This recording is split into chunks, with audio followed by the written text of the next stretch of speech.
Yan mga kapatid, magandang umaga po sa inyong lahat. Ayan, Merry Christmas po at Happy New Year. Narito naman po ako at magbabalik upang maghahatid ng mga panibagong mensahe. Yan. Ating topic ngayon, kung ano nga ba ang mga paparating sa inyo ngayong 2025. Yan.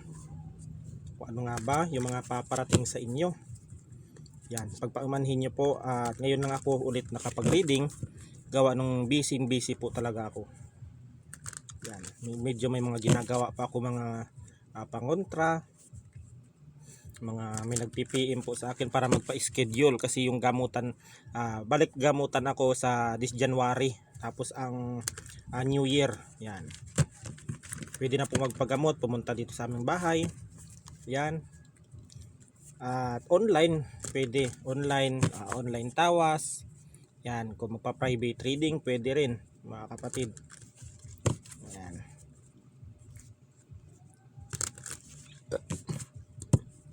Ang sa pagtatawas po ay hindi po ako donation lang ang aking hinihingi sa pagtatawas. Hindi po ako naniningil. Yan, conforme po sa inyong bigay, tatanggapin ko po 'yan. Yan. Kung ano nga ba ang darating sa inyo ngayong 2025. Yan.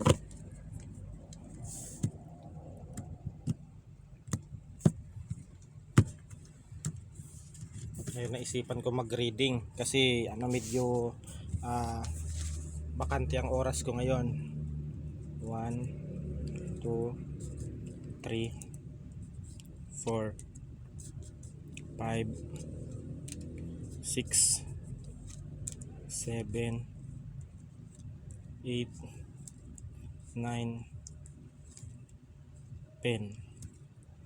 11 12 13. Yan. Ano nga ba mga posibleng darating sa inyo ngayong 2025? Itong ang darating sa inyo ngayon mga kapatid ay kayon ay naghihintay kayo. Itong mga kapatid, ang Three of Swords na ito ay posibleng hinihintay nyo ang iyong mga gustong dumating sa inyo, maaring pinansyal, yan, maaring blessing o tulong. Hintay lang po mga kapatid ngayong at ngayong 2025 at darating ito sa inyo. Itong mga hinihintay ninyong ito, maaring pera, yan, o di kaya nagpaplano kayong magnegosyo, o di kaya nagpaplano kayong mga kapatid, nagpaplano kayong magpundar ng inyong mga ari-arian, bahay o lupa, bumili kayo ng lupa. Pinagpaplanuhan ninyo ito, hintay ninyo to mga kapatid. This 2025 ay maaprubahan itong inyong pinaplano na ito at darating ito ngayong 2025. Yan. Emperor. Yan. Ang Emperor na ito, ikaw dito mga kapatid na ang dami mong mga naranasan this 2024. Maaring hirap, may mga pagsubok ka ring nalagpasan mo ngayon. Dahil ikaw dito mga kapatid, ikaw yung tipong tao dito na kahit anong problema o pagsubok na dumating sa iyo ay hindi ka nawawalan ng pag-asa. Yan, ginagawan mo ito ng paraan at yung mga pagsubok na ibinigay sa inyo ng ating Panginoon ay nalalagpasan mo. Yan. Nalalagpasan mo. Kaya this 2025 ay dadating na itong mga inyong hinihintay o mga minamanifest ninyong mga minamanifest ninyo. Ikaw dito yung Emperor kasi ang Emperor kasi dito malakas ito. Malakas na tao. Ilalarawan natin ng Emperor. A Knight of Pentacles. This 2025 ay mahahawakan mo na yung mga nais mo. O mabibili mo na yung mga gusto mo, mga motor, maaaring mabibili mo yung sasakyan, makakabili ka ng bahay, maaaring makakabili ka ng lupa, makakabili ka ng ari-arian, makakapagtayo ka ng sari-sari store, makakapagtayo ka ng negosyo. This 2025 mga kapatid ay mahahawakan mo at matutupad na ito. Yan. Knight of Pentacles. Yan. Yung the Sun. Itong the Sun na ito mga kapatid ay ang pinapahiwatig dito ng baraha ay ang lahat ng minamanifest mo ay sumang-ayon ang universe sa iyo mga kapatid. Sumang-ayon ang universe, ang ating Panginoon, na ang lahat ng mga pinapangarap mo ay matutupad. Yan. Yan. Kung sakaling matupad man ito mga kapatid, huwag kayong gagawa ng masama, huwag lalaki ang ulo ninyo. Kung pinagpala man kayo ng Panginoon ay magpasalamat pa rin kayo. Yan, magbigay din kayo ng mga tulong sa mga taong dukha, mga mahihirap. Yan mga kapatid, kung ano po na naniniwala po ako diyan sa mga ganyan. Paano po ang itinulong ninyo sa inyong kapwa ay sobra ang balik. Yan, totoo yan mga kapatid. Itong dasan na ito ay yayaman ka this 2025 makakaangat ka ngayon sa hirap na inyong dinaras ngayon 2024. Ngayon makakaahon po kayo ngayong 2025. Ayan po yung bata. Yan.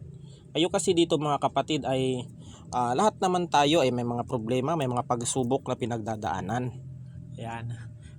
Nakadepende din naman sa atin kung tayo ay susuko o tayo ay lalaban sa hamon ng buhay. Dahil habang tayo ay lumalaban sa pagsubok o hamon na buhay na ibinigay sa atin ng ating Panginoon, ay malalagpasan natin yon, ay mayroong ginhawang dadating sa atin. Ayan. Yan po ang katotohanan dyan mga kapatid. Yan. King of Pentacles. Ayan. Ayan. Dadating at dadating. Yan. Ang mga kahilingan mo maaring matatapos na. Maaring nakapagtatayo ka ng bahay. Yan. Meron ka ng pera. Yan. At meron ka ng mga ari-arian o meron ka ng may mga farm na ditong uuwi sa mga bukid. Yan.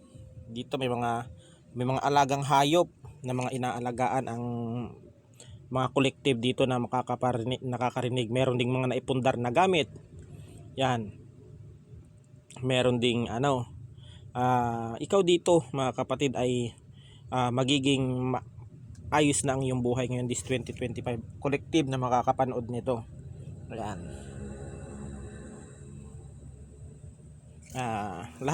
Lahat ng mga needs mo, mga pagkain, mga tubig o kung ano mang pera ay dito mga kapatid, gagaan ang inyong inyong ang pamumuhay ngayon 2025. Ingat lang dito sa mga taong sa taong baka ma-scam o maloko sa online, sa social media. Ingat po mga kapatid. Yan. Kaya wag po kayong magpadala sa mga magagandang salita ng mga taong mabulaklak ang dila, dahil diyan kayo mapapahamak o maluloko. Yan. Kaya ingat din. Yan. Ayan, this 2025 10 of Cups. Yan. Matutupad na talaga ang inyong magandang plano sa buhay. Maaring natupad na. Maaring lahat na nasa inyo, masayang pamilya, malawak na lupain, magandang bahay, o lahat ng mga gusto ninyong ipundar, yan ay matutupad ito this 2025. Yan, lahat ng mga hiniling mo, lahat ng mga mga kapatid, lahat ng mga hiniling mo o kung ano man ay matutupad ito. Yan. Yan. Dahil dito mga kapatid, sa dami mong pagsubok na pinagdaanan dito, lahat ng hirap, sakit, pagod, puyat, lahat ng naranasan mo this 2025, itong 10 of Wands na ito ay mapapalitan ng 10 of Cups. Yan. Sana mga kapatid, ang sinasabi ko lang sa inyo, kung kayo man ay bastante na ang inyong blessing o kapirahan, wag po kayong gastos ng gastos. Matuto po kayong magtipid. Yan kasi pag nawalan kayo, yan ang hirap. Yan ang mahirap mga kapatid. Pag yan ang ano ninyo, ang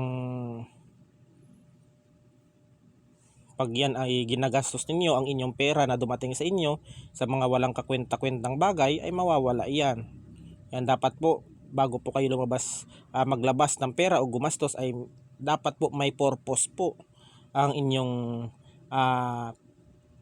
paggagastos. Yan, may purpose, hindi yung gagastos lang kayo ng ganito, gagastos lang kayo ng ganyan na wala namang paggagastusan. Maaaring maubos ang pera ninyo o babalik kayo sa paghihirap. Yan dapat po kasi sa pera mga kapatid, marunong kayong mag-orient dyan, marunong kayong magplano, magbalanse. Yan, tingnan mo yung mga mahihirap na biglang yumaman kasi marunong silang mag-ano ng pera, marunong silang mag-appreciate kasi naranasan nila kung paano sila naging mahirap dati. Yan, kaya marunong yan magtipid yung mga mahirap. Yan yung mga taong kuripot din kasi naranasan din nila yung mga yung mga hanap buhay nila, yung buhay nila dati na isang kahig, isang tuka, kapos sa mga ano.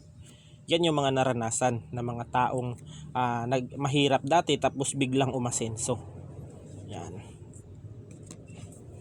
Yan, itong Nine of Pentacles. Yan. Ikaw dito ay magiging maayos na. Yan. Lahat na ng kapirahan, lahat ng ari-arian, yaman, may mga alahas na. May nakikita ako dito, may mga naipundar na mga alahas, may mga pera na sa bangko. Yan. May mga may mga naipundar na rin. Yan, may mga may natulungan ng mga mayroong natulungan na rin, yung mga pamilya nila, natulungan nila na pag-aral. Yan. Dahil sa pagsisikap nila. At nagkaroon sila ng pinagpala sila ng Panginoon. Yan. Kung kayo ay pagpalain kayo ng Panginoon, ay huwag kayong makalimot sa Kanya, mga kapatid. Ang sinong makalimot sa ating Panginoon na pinagpala ay mapapahamak. Yan ang katotohanan dyan. Kasi, minsan kasi mga kapatid, pag pinagpala tayo ng Panginoon at nakakalimutan na natin siya, di natin alam, nahuhulog at unti-unti na tayong napupunta sa masama. Tignan mo yung iba, nagkapera lang. Di na nakikilala yung kapwa nila. Akala mo kung sino na sila.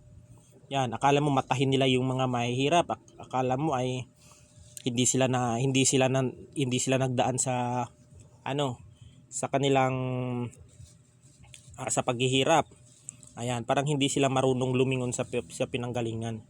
Kaya yung iba ay yung mga pera na pinapatikim lang ng ating Panginoon na kung sila man ay pinagpala, binabawi agad kasi hindi sila marunong mag-appreciate o magpasalamat sa biyaya na ibinigay ng ating Panginoon.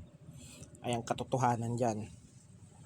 Kaya yung iba, binabawi ng Panginoon ang kanilang kayamanan. Yung iba naman, ginamit sa masama. Yan, ginagamit. Natuto na magpumatay ng tao. Kung ano-ano na, ginagamit sa pagsusugal, ang pera sa pangbababae, o kung ano man. Yan ang dahilan kung ba't na binabawi ng Panginoon at unti-unting nalulugi o naluloko, unti-unting nalulugi ang mga o nawawala ang inyong mga naipundar dahil ginagamit na sa masama. Yan. Kaya dapat kung kayo man ay yumaman, marunong din kayong tumulong sa inyong kapwa para mas lalo pa kayong pagpalain. Tulungan din ninyo. Depende na kung tinulungan ninyo sila, nasa tao na yon kung kayo ay kung tutulungan niyo yung kung hindi man makaalala yung taong tinulungan mo, ang Panginoon ang magbabalik sa inyo niyan. Yan. Ang tinatawag na pag tumulong ka sa tao ay tumulong ka nang walang sumbat. Yan. Yan ang katotohanan diyan, mga kapatid. Yan. Mayroon dito akong nakikitang this 2025 magta-travel na. Merong mag-a-abroad, merong may mga pamilya na magta-travel kung saan sila pupunta. Yun, meron namang magtatrabaho sa malayong lugar. Maring dito meron nakikita akong sa probinsya, merong ako nakitang luluwas ng Maynila o ibang bansa para magtrabaho upang makatulong sa kanilang magulang. Kasi nakikita niya ang paghihirap ng kanilang magulang dito. Itong tao na ito ay maaaring mag-a-apply ito sa ibang lugar, ibang bansa para maiahon itong pamilya nila. Meron ditong lalaking OFW, meron ditong babaeng OFW na makakaalis ngayong 2025. Yan.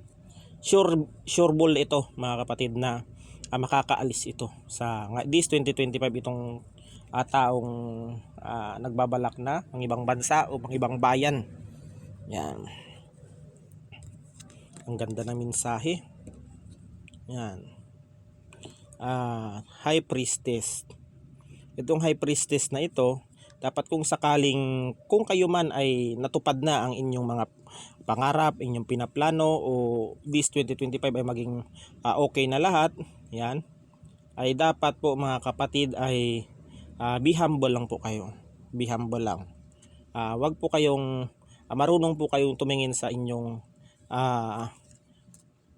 marunong po kayong lumingon sa inyong pinanggalingan. Yan. Kasi may nakikita ako dito na merong iba dyan na yumaman lang. Akala mo kung sino na. Parang ganon. Dapat be humble tayo mga kapatid. Yan. Kasi maaring pag hindi tayo ay maaring bawiin yan ng ating Panginoon ang tinatawag na kanilang ang mga bagay na ibinigay sa atin. Ayan. Kaya wag tayo mapagmataas. Ang tao kasing mapagmataas ay binababa ng Panginoon yan. Naniniwala ako dyan mga kapatid. Yan, the lovers. Yan. May meron dito na magpa-partner na dating nagkahiwalay, nag-away o may hindi pinagkakaunawaan. Ngayon this 2025 meron dito magbabalikan, magkakaayos dahil sa kanilang mga anak. Yan, meron dito magkakaayos dahil nasayang ang kanilang relasyon. Meron din ditong natukso. Yan, ng lalaki, ng babae, o kung ano man. Ngayon, this 2025 ay may magbabalik na at merong isa dito na magbabago sa kanila dahil na-realize na nila ang kanilang mga kasalanang pinagagagawa. Dahil merong isa dito na nakakarma na. Yan.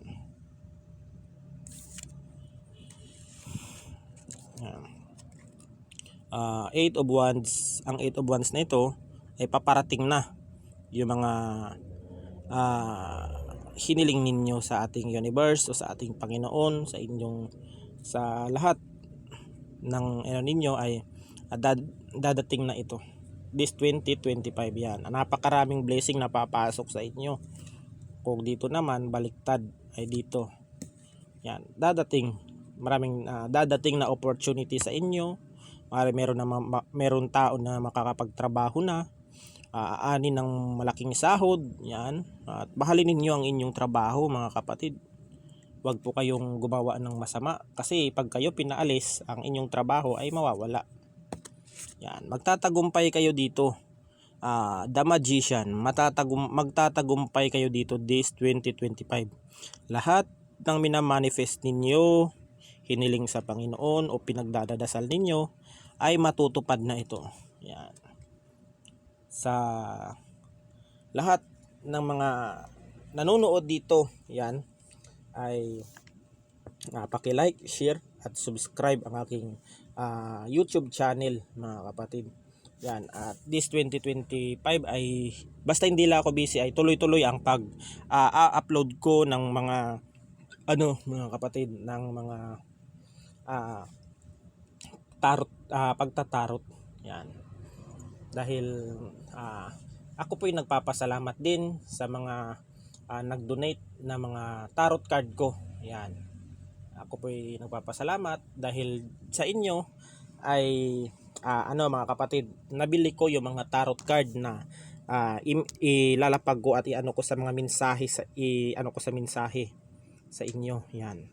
Napakadami pong tumulong para mga kapatid, mabili o maabil ko yung mga tarot card o para maihatid na mga mensahe sa inyo ng libre dito sa pag mga kapatid, pag ipinopost ko po sa YouTube yung mga mensahe na ito, Yan po ay walang bayad. Kung nakaka-resonate po kayo, yun po ay totoong nasa inyong nangyari sa iyong buhay. Yan po ay totoo kung nakaka-resonate po kayo. Pero pag hindi po kayo naka-resonate ay skip lang lamang po ninyo. Ayan. Pero pag magpa-private trading po kayo ay pwede naman po na mga kapatid. Ang private trading po mga kapatid ay may payment po yun mga kapatid. Yan, may payment po yun. Yan. Sa mga sa mga tumulong po na na magkaroon ako ng tarot card ay naandito na po lahat. Ayan. Ayan na po lahat sila mga kapatid. Yan. Ayun po yung iba. Yan. Ako po'y lubos na nagpapasalamat sa inyo, lalong-lalo na sa mga kababayan nating OFW na napakabait, napakasipag, matulungin, maalalahanin at mapagbigay. Ako po'y nagpapasalamat sa inyo. Sa mga solid na sumusuporta sa akin at tumulong ay ako po'y nagpapasalamat sa inyo. Yan. At hanggang dito na lang mga kapatid at God bless us all. Ingat po tayo palagi. Merry Christmas po sa inyo at Happy New Year. Ingat po tayo palagi at God bless us all.